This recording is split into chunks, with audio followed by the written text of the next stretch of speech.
Muito bem, já estamos de volta. O assunto de hoje é a infecção urinária e eu quero saber se você tem dúvida quanto a esse assunto? Bom, então fica ligado porque o Vida e Saúde vai tratar aqui de tirar algumas dúvidas importantes sobre infecção urinária, especialmente as de repetição. E a infecção urinária de repetição é mais comum entre nós mulheres e pode trazer muito desconforto, né? Estima-se que cerca de 30% das mulheres possam ter pelo menos um episódio ao longo da vida. Só que crianças e idosos também correm risco de apresentarem esse problema. Agora, essa doença é séria, ela parece corriqueira, mas ela merece a nossa atenção porque se ela não for identificada e tratada, ela pode fazer com que as bactérias se multipliquem e espalhem-se por todo o nosso organismo. Por isso, é importante que você fique atento aos sintomas e, se sentir algo, procure um especialista. Mas agora a gente quer conversar sobre esse assunto e a gente vai receber aqui a doutora Mariana Menegusso, que é nefrologista. E se você quiser participar, mandando aqui a sua dúvida, tirando aqui, contando o seu testemunho, quem sabe, nosso WhatsApp está aberto para você, no número 12 98266 0004, ou então você pode usar o QR Code aqui. Isso, usa ele, nosso contato vai direto para você, você pode já salvar aí na sua agenda para sempre participar aqui com a gente. Na medida do possível, eu trago a sua participação na tela. Oi, doutora Mariana, tudo bem? Tudo ótimo. Que bom falar com você sobre esse assunto que, olha, parece ser rotina para algumas pessoas, uma rotina bem chata, bem ruim, né? Bem desconfortável. Doutora, eu sei que existem diferentes tipos de infecção urinária. Tem aquelas mais severas e aquelas mais, assim, tranquilas, né? A pessoa acaba até, às vezes, nem querendo fazer o tratamento. É isso mesmo. A infecção urinária, ela é dividida de uma forma anatômica em alta e baixa, né? Infecção baixa que a gente chama de cistite, que é aquela infecção que vai incomodar ali, vai dar ardência para urinar, vai dar vontade de fazer xixi o tempo todo, calafrio, mas ela é de fácil resolução na maioria das vezes. Já a infecção alta, que é o que a gente chama de pielonefrite, é uma infecção que vai atingir o rim, às vezes os dois, mas comumente um só. Essa infecção já é bem mais grave, ela precisa ser tratada a tempo, porque ela tem realmente o risco de generalizar e causar uma situação que a gente chama de sepse, que é quando a bactéria se espalha pelo corpo todo.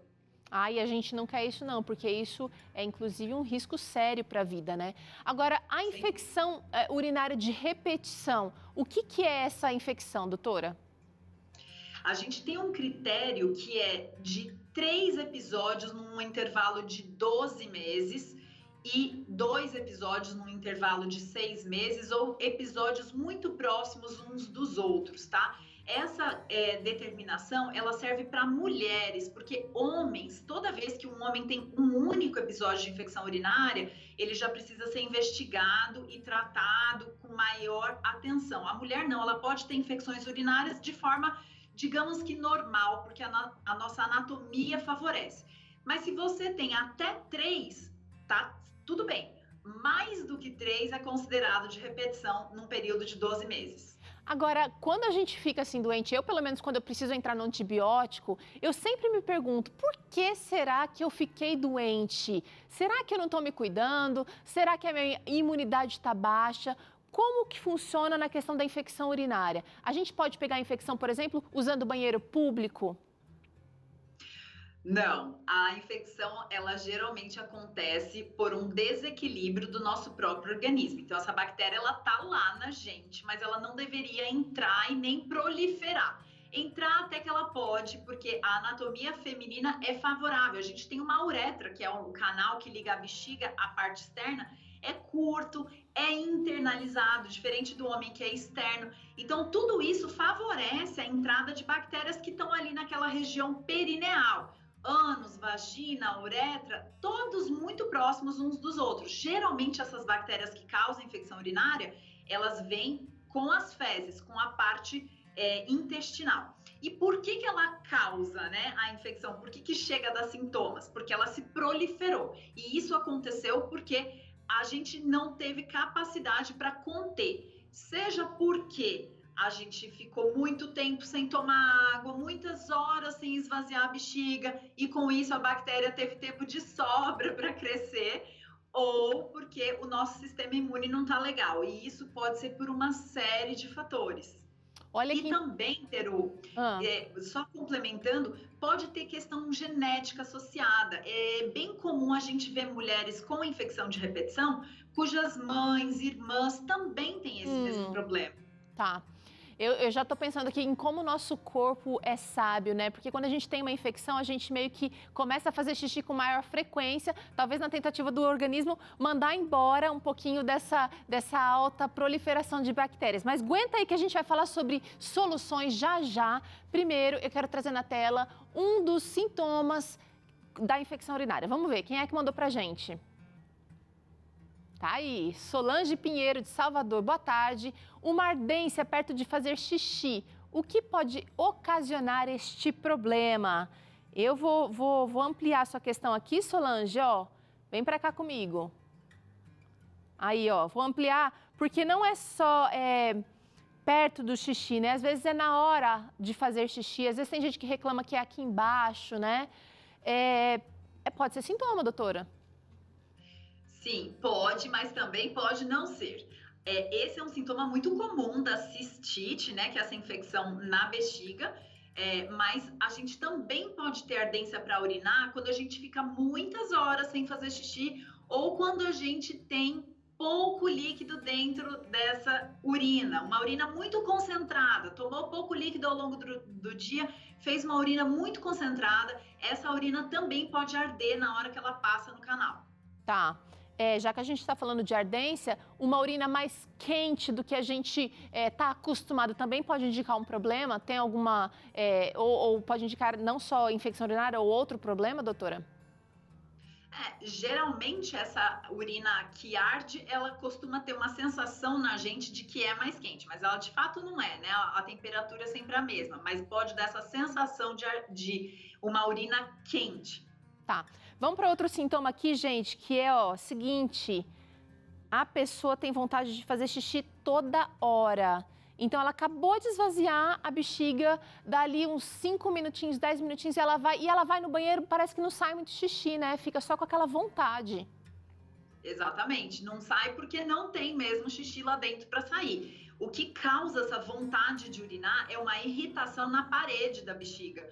Então, diferente do ato miccional que é estimulado pela bexiga repleta, cheia, esse tipo de estímulo não é por isso, é porque a bexiga está irritada, está inflamada e aí a gente tem essa vontade de urinar o tempo todo. Olha, outro sintoma, gente, vem cá, ó. Xixi escuro. Tem gente que fala assim, mas o meu xixi sempre é escuro. E aí, tem uma tabela de normalidade, doutora? Tem sim. O exame de urina, ele segue, inclusive, tem uma fita, né, que a pessoa do laboratório vai olhar para determinar qual é a cor. Um dos parâmetros do exame de urina é a cor, tá? A urina, ela pode vir mais escura, mas ela pode também estar com sangue. A infecção urinária, ela pode gerar sangramento na urina. E aí, a pessoa não vai ver sangue de verdade saindo, mas ela vai ver uma urina cor de chá, por exemplo, cor de guaraná, que é uma urina mais escura. Tá, já virei aqui esse sintoma, então a urina pode... Mas a gente também pode ver uma urina com um pouquinho de sangue, pode ser as duas coisas, né? Pode também.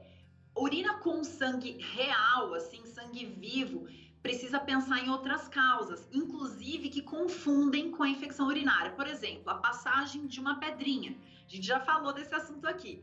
Quando a pedra sai lá do rim, ela é uma pedra totalmente cheia de pontinhas, ela vem machucando ali todo o trajeto e ela traz com ela sangue. E esse sangue, ele vai ser visto na urina e essa pedrinha, quando passar pela uretra, quando a gente eliminar a pedra, ela vai machucar o canal e pode dar todos esses sintomas bem parecidos com a infecção urinária. Ó, escuta. Mas a infecção pode dar sangramento também, só que Tá. tem que ficar atento que pode ter uma diferença. A doutora Mariana descrevendo aqui todo o processo, eu corri buscar minha água. Se é em casa, vai buscar a sua também. Já bebi, eu morro de medo de ter, eu nunca tive nenhum sintoma, nenhum sinal. E fico de olho na cor do meu xixi, sim, porque isso é um indicativo do tanto de água que a gente está bebendo. Se tá mais amarelo aí, bora beber mais água na próxima meia hora, uma hora, para repor esses líquidos importantes no nosso organismo. Agora, não só a cor vai mudar, mas também o cheiro pode ficar muito forte. Ah, vou falar também aqui da urina que espuma, pode indicar também infecção, né? O cheiro, ele tem a ver com a reação bioquímica que a bactéria vai causar, né? Mas é importante saber também que em algumas pessoas, quando comem aspargos, a urina pode ficar com cheiro forte, tá? Então, nem todo cheiro forte é por causa de infecção. Em relação à espuma, a infecção ela pode gerar perda de proteína na urina e isso vai gerar espuma, mas é um sinal de alerta. A gente sempre tem que ficar atento quando tem espuma na urina e procurar o nefrologista. Olha, então a gente está trazendo aqui todas as possibilidades, gente, do que não seria normal. Algumas coisas vão indicar infecção urinária e a gente precisa ficar atento aos sintomas ligados, né? Vamos também falar um pouquinho da dor. Então, além da ardência, pode gerar uma dor aqui, um desconforto na região pélvica, aqui abaixo do estômago, já perto da região genital. E eu também queria que a senhora falasse, doutora, sobre a possibilidade de febre, o calafrio que você mencionou aí também, são sintomas clássicos. Isso, a dor pélvica ou dor embaixo do ventre, que a gente chama, né, é bem comum. O calafrio é bem associado à cistite. A febre já fala um pouco mais a favor da infecção alta, da pielonefrite, tá? Então, se tem sinais de infecção e tem febre, a gente tem que investigar se essa infecção já não tá lá no rim. Olha, eu sei que talvez você não seja da área da saúde, não é médico, não é enfermeiro, mas o que a gente está tratando aqui é bem importante você poder identificar para ir ao especialista e poder descrever, porque cada tipo de infecção vai precisar de um remédio, de um tratamento diferente, né, doutora? Exatamente. A infecção geralmente vai ser tratada com antibiótico, né? É importante a gente saber que infecção é presença de bactéria na urina. Na mulher, não é necessário fazer um exame chamado urocultura, que é o exame de pesquisa de bactéria na urina. A gente pode tratar, inclusive, sem nem fazer o exame simples de urina, só pelos sintomas, se eles forem muito típicos. Mas a gente pode ter esses sintomas e não ter bactéria, e aí o antibiótico não vai ser eficaz, tem que pesquisar outras causas. A grande questão é que se essa infecção for lá nos rins, né, pielonefrite, uma infecção mais grave, geralmente o antibiótico vai ter que ser por um tempo mais prolongado, às vezes é necessário usar antibiótico na veia e não só o antibiótico por via oral. Olha só que interessante. Aliás, já que a gente trouxe esse assunto aqui de descrever os sintomas, chegou uma interação interessante que eu quero trazer aqui na nossa tela. Quem está falando para a gente é a Alessandra. Ela diz que a mãe tem 83 anos e tem Alzheimer e não sabe dizer o que sente. Como é que ela pode ajudar a identificar uma infecção urinária nesses casos? Só pelo cheiro, pela cor? Ou tem outras coisas que a gente pode notar na pessoa que depende de outra pessoa para cuidar?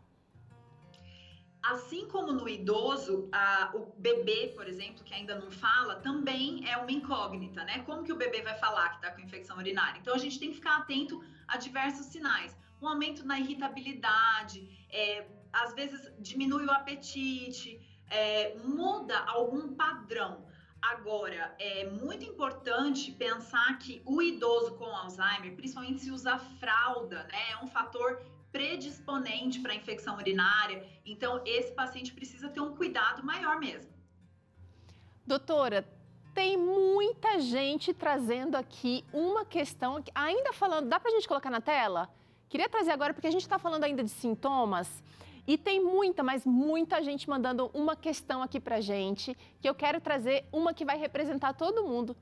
Não dá? Não dá pra trazer na tela, mas eu vou falar. E a urina que fica cheirando peixe, doutora? Como eu falei, a reação bioquímica que a presença da bactéria causa nessa urina. Pode ter cheiro de peixe, mas cheiro de peixe tem que pensar muito em vaginose, tá? Daí existe uma bactéria específica que atinge a vagina, não a parte urinária, e que vai dar esse cheiro de peixe em toda a região perineal. Tá, olha, então ela está indicando aqui um possível outro problema, mas para a infecção urinária, eu acho que imagino que esse problema também, doutora, tenha outros sintomas, né? De repente um desconforto, a gente não tratou desse problema aqui ainda, mas tem que tratar de outra maneira, aliás, até em outro especialista, né? Vamos fazer o seguinte, quero saber da infecção urinária de repetição. Eu conheço gente que lida com essa infecção de repetição e já não sabe mais o que fazer. Já tomou antibiótico, já fez uma mudança do estilo de vida. Aliás, queria que você tocasse nesse ponto também. Já fez pesquisa na família, né, para saber por quem é que tem. E a luta é grande. Usa cranberry. Cranberry ajuda mesmo na questão da infecção urinária, doutora? A comprovação científica é baixa, tá? Não tem, assim, evidência muito forte, mas não tem nenhum efeito colateral, né? É uma fruta, é um nutracêutico, é um extrato seco de fruta. Então, mal não faz, pode ter efeitos benéficos e para algumas mulheres é sim bem eficaz. Eu costumo prescrever, tá? Mas realmente a evidência científica é baixa. Quanto aos outros fatores, infecção urinária de repetição, ou seja, mais do que 3 episódios em um ano, precisa de uma investigação mais ampla. Não é um problema de higiene, não é uma coisa pontual. Tem alguma coisa a mais ou várias ali naquela vida que está fazendo com que a pessoa tenha redução da sua imunidade. E aí, por exemplo, poderia ter herpes labial, porque a imunidade está baixa. Mas no caso, aquela pessoa vai ter infecção urinária.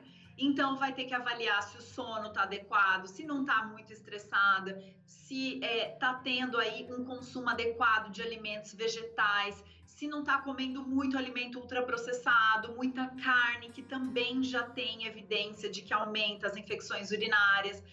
Então, a visão precisa ser um pouco ampliada. Agora, o mais básico de tudo, Teru, por mais assim bobo que pareça, você já falou disso aqui agora, mas eu preciso reforçar. Tem que tomar mais água. E é bem mais água, né? Tem que deixar essa urina aí praticamente sem cor. E para isso a gente vai ter que tomar em torno de uns 2 litros por dia, pelo menos. E não pode segurar o xixi. Tem que urinar a cada 2, no máximo 3 horas. Inclusive, nessas mulheres, a gente indica fazer um treinamento vesical, que é colocar um despertador para urinar a cada 2 horas, mesmo sem ter vontade, para a bexiga reprogramar e entender que ela não pode ficar 4, 6, 8 horas segurando urina ali dentro. Ai, gente, olha que conversa interessante para você. Tá pensando o quê, gente? Você é uma máquina viva, perfeita, elaborada, projetada para funcionar bem. Se a sua urina não tá legal, pode indicar um problema, se não agora, mais para frente. Então, olha, para tudo agora, vai tomar um copinho de água. Eu já zerei a minha ali, tá quase zerada, doutora. Eu costumo tomar o dia que eu não baixo minha taça de água aqui, as meninas já me cobram, aí não bebeu, hein, Teru? A gente tem que usar o celular, a gente tem que usar garrafas metas, a gente tem várias estratégias que nos ajudam. Sim. Agora eu quero saber o seguinte, já estou com infecção urinária, senti aquela dorzinha ou tenho alguns desses outros sintomas aqui. Ainda a ingestão de água vai poder me salvar de tomar um antibiótico? Se for bem inicial mesmo, sim. Pode ser que resolva sozinho, tá? Pode ser que o seu organismo aí consiga dar conta. Isso a gente está falando principalmente de episódios isolados, não de quem tem infecção de repetição. Mas sempre a primeira medida, começou a ter esses sintomas, é aumentar para valer o consumo de água. Passou ali umas 6, 8 horas, nada melhorou, aí talvez realmente precise entrar no antibiótico. De qualquer maneira, vale a pena você continuar ingerindo bastante água. Não fica com medo de fazer xixi, a não ser que você esteja com muita dor. Mas aí conversa com o seu médico. A água vai te ajudar também a equilibrar esse organismo que pode estar fora de compensação. Doutora, quero saber o seguinte. Tem uma pergunta interessante sobre uma determinada fase da vida que eu quero trazer na tela para saber A Amparo Hernandes está perguntando se a menopausa aumenta a probabilidade para infecção urinária de repetição. Olha aí. Aliás, eu quero incluir nessa pergunta esqueci o nome dela, Hernandes. Amparo. Eu até sei quem é Amparo. Ó, tá vendo? Só fã. Quero saber também se em gestante aumenta, se é o mesmo tipo de infecção. Vamos colocar esses dois grupos aqui para a gente encerrar. Perfeito. Sim, a menopausa é um fator de risco para as infecções de repetição, principalmente por mudanças hormonais que vão mudar a flora bacteriana da vagina, e isso pode predispor a uma mudança de bactérias ali que vão poder entrar nessa bexiga, tá? Então, sim, a menopausa é um momento que precisa estar bem atento. E a gestação é um momento de muita atenção em relação a isso. Então, existem pouquíssimos casos onde se indica tratar uma bacteriúria assintomática. O que é isso? Presença de bactéria na urina, mas não tá com sintoma. Na gestante, na pessoa que tem imunidade comprometida realmente, por exemplo, um transplantado, tá? Então, essas pessoas precisam fazer esse exame de cultura de urina regularmente e aí vão ter que tomar antibiótico, mesmo que não tenham sintomas da infecção, porque na gestante a infecção pode predispor a parto prematuro e uma série de complicações para esse feto. Então, olha, mais uma vez aqui a importância de manter o pré-natal em dia e fazer os exames sugeridos pelo obstetra ali para que isso não aconteça com você. Doutora Mariana, muito obrigada pela participação, foi ótimo conversar com você hoje. E quem quiser acompanhar mais o trabalho dela, acessa lá no Instagram, doutora Mariana Menegusso, tudo junto, doutora abreviado, tá? Doutora Mariana Menegusso, com 2 S's, e você vai saber o que ela anda aprontando por lá. Obrigada, doutora, até a próxima. Um prazer, até, tchau, tchau. Muito bem, ó, a gente pausa rapidinho pro intervalo e na volta, você já sabe, né? Tem mais um episódio da série de reportagens para comemorar os 25 anos da TV Novo Tempo. Tá sendo bem gostoso, viu? E ainda hoje tem receita de quibe vegano de arroz por aqui. Sai daí não, gente, tá super interessante, eu volto já.